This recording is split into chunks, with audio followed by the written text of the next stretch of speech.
Alright, hello, my name is Christopher Godina. Today I'm going to be showing off a cool program that I actually started off with that helps a lot when it comes to game design. Game designers who want to get into level design, overall build an environment, build a cool level that, people can run around and have fun and shoot each other with. This program here helps them a lot. Like I said, this is something I started off with that helped me out when I first started to get into design, and it helps when you want to get into bigger, different engines that follow the same concept. So the engine that I'm going to be talking about is Unreal Development Kit, UDK for short. It might sound like a really similar name. This is the, I would say not the dumbed down version, but a simpler version of Unreal 4. This goes through some of the simpler assets that you can throw into a level when it comes to different particles, meshes, materials, all that kind of stuff. But it works all the same. Any tips you learn from this engine, you can go ahead and move over to Unreal 4, and it'll be a piece of cake. So you'll start off here. First off, you get this content browser. This content browser is really cool. You get anything from materials, anything from particle systems, anything from skeletal meshes, sound cues, anything of that sort. You can go ahead and choose from a wide list of different assets that you can use, and go ahead and download them and plug them into your level in any which way you want, and it helps out. If you want to make it look better, if you want different action, different gameplay, you go ahead and add those, and it comes out really cool. So yeah, you'll have this, and you can load it up just by hitting this button over here that'll open it up, and you can start downloading anything you want. So you'll start off in this world. You go ahead and move around with WASD. If you want more control of the camera, go ahead and hold the right mouse button and go ahead and pan around your world, as you're making changes and things like that.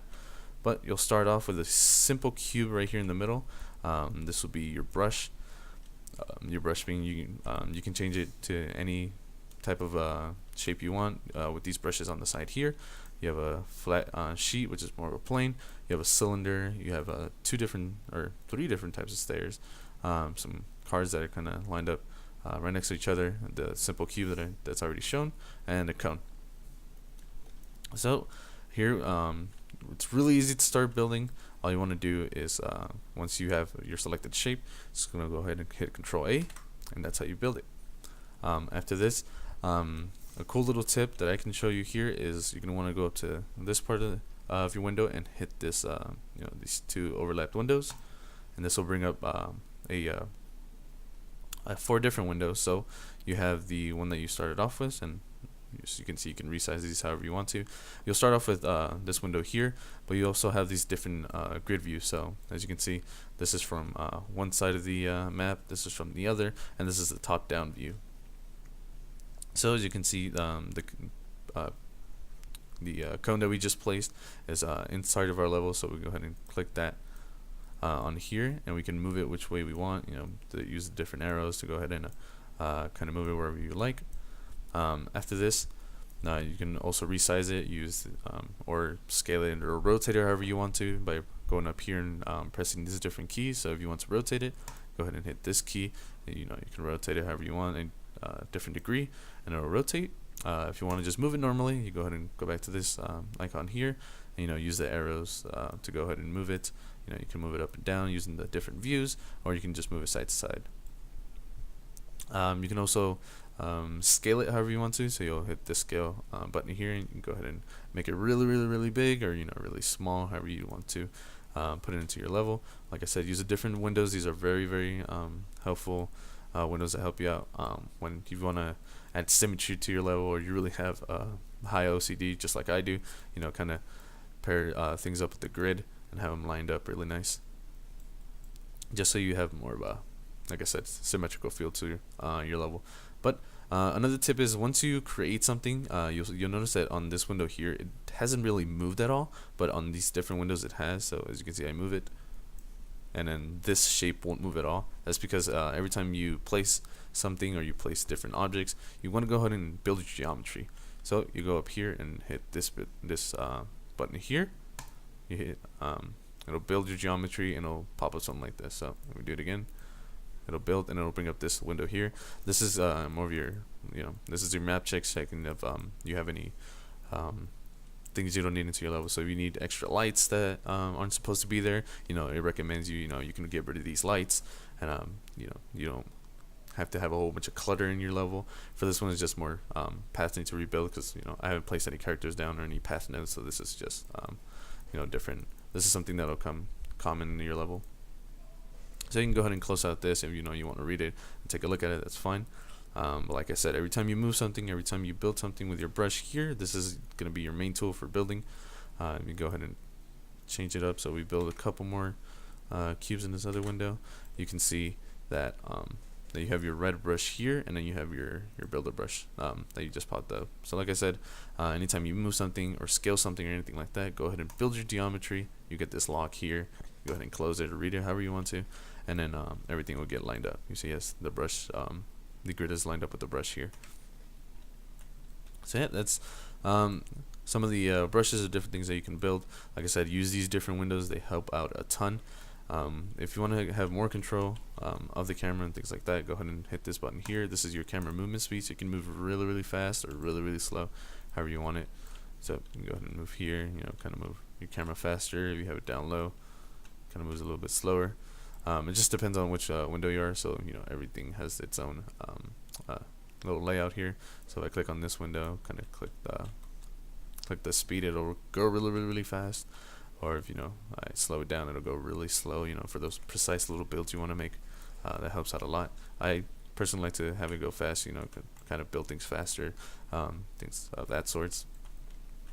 But yeah, that's something cool you can do as well. You can also make some terrain. Start use these different modes. You get different setups like these. So you get build terrain. You can do static meshes.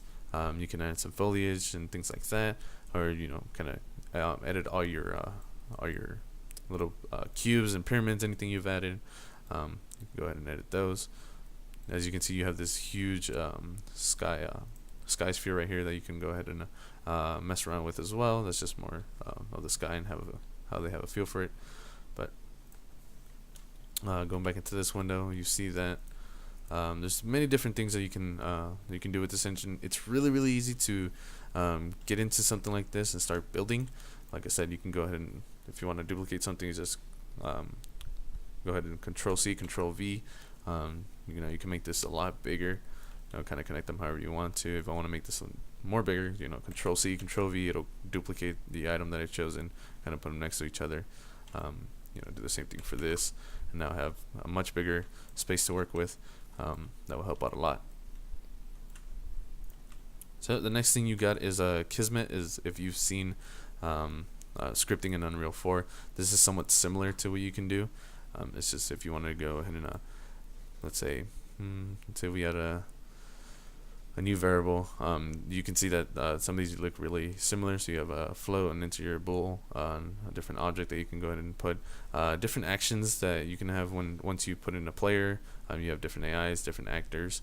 You can set up different teleports, set a material, things like that. It's or set up a matinee, make a door open once you walk into it, or anything of that sort. Put different switches, different weapons, anything of that sort. Is sky's the limit of what you can do with this cool little kit. But you can do that all in Kismet. Run a little event in your level. So when a player gets shot at, they lose health, or when you walk up to a door at a certain distance, it'll open, and things like that. But other than that, it's really up to the user how they want to use it. If you want to just build simple blocks here, mess around with the different windows and start making your level, you can go ahead and do that. If you want to get it more into more level designish and more environment, go ahead and use the content browser. This, like I said, this helps out a lot when you have like different materials. You got these crazy things that you can stick onto different things into your levels, so it's easy as just dragging something onto here, so you get this cool little material that you got on here that you can just stick anywhere. If you want something like this, go ahead and drag it on there. It'll stick right onto whatever item that you chose. So you see it's more of a different texture. So you have that going on. You have different particle systems, so you have a cool like splat thing. Go ahead and throw that in there, and you can see that's something that you can also rescale and make it as big as you want. You can see that it's just a cool little splat effect that you have going on. So that's really cool. And you can really search however you want to. You have different textures, different materials, different animations even that you can go ahead and throw in there as well. So yeah, the content browser, like I said, something that's really important in this little engine here. Like I said, it's UDK. It's more the little brother of Unreal 4, but it really helps a lot. But you also have these cool different modes that you can go into. If you can understand what's going on here, you can use the different wireframe modes. This just shows everything that you've placed and all the different brushes. You can go ahead and do the lit mode, cause kind of more of a sunlight lit mode. You can do unlit, where it's gets rid of some of the sunlight, so it doesn't slow down your gameplay or anything like that. So you can go ahead and edit things in here, and then switch back to lit mode and see how everything looks. Make sure it's perfect to your liking, and just set up things like that. Yeah, for the most part, that's gonna be it. It's really easy. Just kind of go mess around with the different brushes, the different builds. If you want to go build terrain, it's really easy. Just select parts from here. You can do the different brushes. If you want to do just different mountains and things like that, go ahead and start editing with those. Start messing around with that kind of stuff. Just really easy to see. It's all just reading. It's all just getting into it, and it's you could create a cool little level.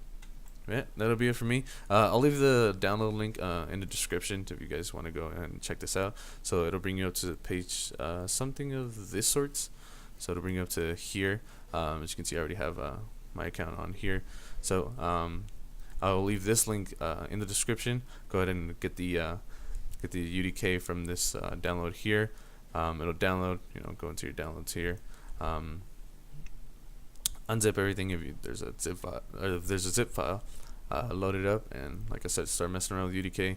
It helps out a lot when it comes to level design. And yeah, that'll be it for me. Hope you get into this engine, have a little bit of fun with it, and I'll see you in the next one. Bye.